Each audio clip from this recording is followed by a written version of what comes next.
जी Ashish ji, phone line पे जोड़ो, आप दिख नहीं रहे हो। मेरी फोटो दिख रही है ना सर। ठीक मैं है। एक्चुअली अच्छा, पहला सवाल दिव्या मैम कौन सा? जी जी sir Ashish ji, good afternoon गाबा सर। गुड आपका शो देखती रहती हूँ और आपको कैसे मजाक करते रहते हैं आशीष जी। मैं वो भी देखती हूँ कि टांग तो खींच मैं रही तो नहीं गाबा देख पा रहा ना आपको बोलते हुए। मेरा कंप्लेंट है, आशीष बहुत मजाक करता है मेरे से। अब बोल बहुत ज्यादा करते हैं। अब डांट हम लो, इंजॉय डांट लो। करते हैं यहाँ पर। I love him, I enjoy his मजाक, बहुत अच्छा लगता है मुझे। जी, हमें भी बहुत अच्छा लगता है सर, इसीलिए हम आपका शो देखते हैं। अच्छा, मेरा पहला सवाल था आशीष जी, ये था कि मैंने प्रिसिशन कैम्प शेफ्ट लिया था, थोड़ा हाई में बाई कर लिया लास्ट ईयर। 170 की मेरी बाइंग रेट है और एक साल से आई थिंक लो पे ही चल रहा है, तो मैंने टाइमिंग गलत ले ली कि अभी तो मतलब देख रहे हैं, तो ये पिछले हफ्ते से थोड़ा सा मूव हुआ है ये। तो गावस्कर का क्या राय है? मुझे इतनी आइडिया नहीं है गावस्कर, मुझे ये भी बताइए कि अगर मैं ट्रेडिंग करनी है, मैं चाहती हूँ कि अब ट्रेडिंग में थोड़ा और मतलब इसमें जाऊं स्टॉक्स में, तो कैसे पहचाने कि कौन सा शेयर हमारे लिए ठीक होगा? अब खाली यही नहीं देख सकते कि जो शेयर की वैल्यू कम हो, जो 100 के नीचे हो, उससे शुरू करें तो वो फ्यूचर में आगे बढ़ेगा ना। मैं इतना हाई जा सकती हूँ कि मैं 2000-3000 के शेयर से शुरू करूं। तो गाबा सर, मेरी आपसे रिक्वेस्ट है कि मुझे थोड़ा सा नॉलेज इस बारे में चाहिए कि सेक्टोरल या उस पर नहीं जाऊं। अब जैसे मैं अब प्रोग्राम देखती हूँ, अब एडवाइजर्स ने कह दिया कि आप ये बाय कर लीजिए, ये कर लीजिए, तो वो डाइसी होता है, उतना रिस्क नहीं लिया जा सकता। तो मैं अपनी नॉलेज के लिए कैसे इसको आगे करूं सर? पहले मैं प्रिसीजन की बात कर लेता हूँ। जी, ये स्टॉक बाई मोड पर है, अब भी ऊपर हायर जोन देखेंगे। हाँ, इसने रिसेंटली करीब 190 देखा था, नो डाउट अबाउट, उसके बाद 100 भी देखा हमने। जो 100 तक आया, 100 से जो बाउंस मिला है वो बहुत बढ़िया मिला है प्रिसीजन कैम्प का, 100 के आसपास से। अब इसमें लगता है कि फिर 180 की तरफ जाएगा और हायर जोन भी देखेंगे। ये स्टॉक होल्ड के लायक है, इसका चार्ट स्ट्रक्चर स्ट्रॉन्ग है, तो आप इसको होल्ड कीजिए, घबराइएगा मत। अगर आपको स्टॉप लगाना है तो 135 लगाइए, लेकिन मेरे ख्याल से ये होल्ड करना चाहिए आप। तो ये रही प्रिसीजन की। बाकी रही कैसे सिलेक्ट करें स्टॉक्स।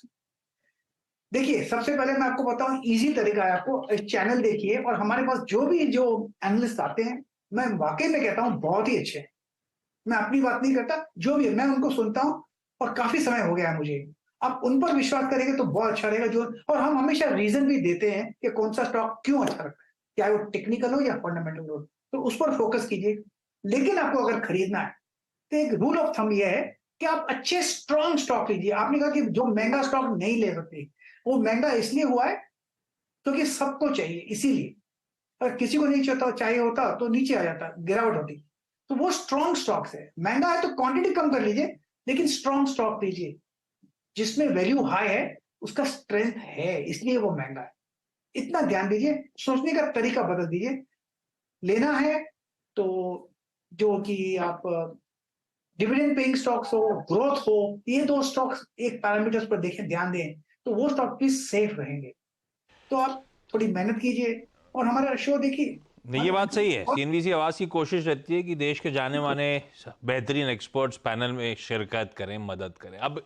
अब इतने सारे पैनल मेंबर्स, इतने सारे पिक्स, कैसे चुनूं, कौन सा चुनूं? कुछ दिन ऑब्जर्व करिए। किसी जो पैनल मेंबर्स हैं जो रोज सुबह सुबह जुड़ते हैं, उनमें से किसी के साथ आपका टेम्परमेंट मैच हो रहा है, जिसकी ट्रेडिंग की अप्रोच आपको कंफर्ट दे रही है, थोड़ा ऑब्जर्व करिए। सबके अलग अलग टेम्परमेंट, सबके अलग अलग। कुछ लोग बहुत एग्रेसिव स्टॉप लॉसेस लगाते हैं, कुछ पोजिशनली खेलना पसंद करते हैं, कुछ फंडामेंटल बाय आइडियाज देते हैं। आप देखिए आपको क्या सूट कर रहा है, कौन सा सटीक लग रहा है, किसको सुनकर अच्छा समझ में आ रहा है, फिर अपना कॉल लीजिए, उस एक्सपर्ट के साथ राइड करिए फिर इस मार्केट की बढ़िया सी जर्नी। ये मार्केट के जाने माने वेटरन्स हैं जो आपको स्क्रीन पर रोज जुड़ते हुए नजर आते हैं। गाबा सर, आप कुछ कह रहे हो? जी हाँ, और एक तरीका है कि आप जब भी कोई कॉल्स लें, कोई एनालिस्ट का एक किताब रखिए, उसका नाम लिख लीजिए, उसका एनालिस्ट का, उन्होंने क्या टारगेट दिया वो भी लिख लीजिए, कौन से स्टॉप लॉस दिए वो भी लिख लीजिए। अगर ये एक अपना एक होमवर्क लगा देंगे तो आप सेफ रहेंगे। ये मेथोडिकल प्रोसेस रहेगा आपके लिए। दिमाग में मत रखिए, मेमोरी में मत रखिए, लिख लीजिए किताब में, इस दिन हुआ, ये स्टॉक बोला, इसका टारगेट इतना था, स्टॉप लॉस इतना है, उस पर अमल कीजिए, आप प्रॉफिटेबल रहेंगे। मैं आपको एक सिंपल तरीके, खाली रोज ध्यान से देखिए हमारे शोज, बहुत अच्छे एनालिस्ट आते हैं यहाँ पर। यस, ये तो बात सही है। अच्छा, क्विकली एक क्वेरी और ले लेता हूं, बहुत समय निकल गया। डॉक्टर कल्पना मैम, अगला सवाल कौन सा? जी सर, मैं ये पूछना चाह रही थी कि मैंने अप्रैल में 25 शेयर लिए थे इन्फोसिस के 1424 से के रेट से। तो मैं ये जानना चाह रही थी इसमें मैं क्या करूं, इसका थोड़ा मुझे लगा डाउन जा रहा है, तो क्या करना चाहिए? केमिकल्स पे रहना था, आप केमिस्ट्री की प्रोफेसर हो, आप आईटी पे उतर आए। केमिकल वाला सही गया, आईटी वाला गड़बड़ हो गया। गावा सर 160 रुपए का लॉस हो रहा है, क्या करूं? ऐसे स्टॉक्स में लॉस नहीं करना, बुक करना चाहिए। हाँ, इन्फोसिस मतलब लीडिंग कंपनी, इन्फोसिस, टेक महिंद्रा, एचसीएल टेक, देखिए टीसीएस, ये लीडिंग कंपनीज है।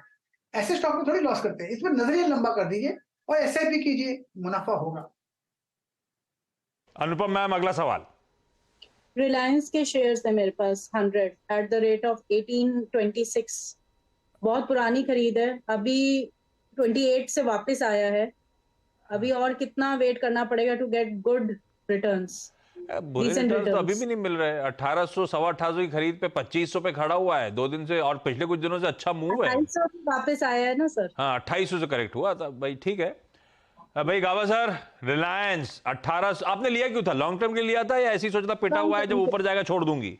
नहीं, लॉन्ग टर्म के लिए। तो फिर 2800 क्या 2700 क्या? खैर गावा सर ज्यादा बेहतर आंसर देंगे। गावा सर, रिलायंस इंडस्ट्रीज मेरी एक्विजिशन प्राइस बढ़िया 1825 की है, रखे रहूं नहीं रखे रहूं, रखे रहूं तो कब तक रखे रहूं? देखिए, एक बात तो पक्की बताता हूं रिलायंस की, अगर आप निवेशक हैं रिलायंस में तो लॉस कभी हो ही नहीं सकता, इम्पॉसिबल है। थोड़ा वक्त लग सकता है, ट्रेडर है तो लॉस हो सकता है कभी कभी, क्योंकि टाइमिंग में आप देखते हैं। आप निवेश किया है आपने, आप होल्ड कीजिए, ऐड करते रहिए, लोअर लेवल्स आए तो और ऐड कीजिए। रिलायंस तो बाय मोड पर है, चार्ट स्ट्रक्चर पॉजिटिव है, टेक्निकली हायर टाइम फ्रेम का, तो कंटिन्यू होल्डिंग है। अब आशीष देंगे, डिस्क्लोजर देंगे, मैं आपको बताता हूं। रिलायंस का डिस्क्लेमर दिखा दीजिए भाई, स्क्रीन पे चर्चा हुई है तो।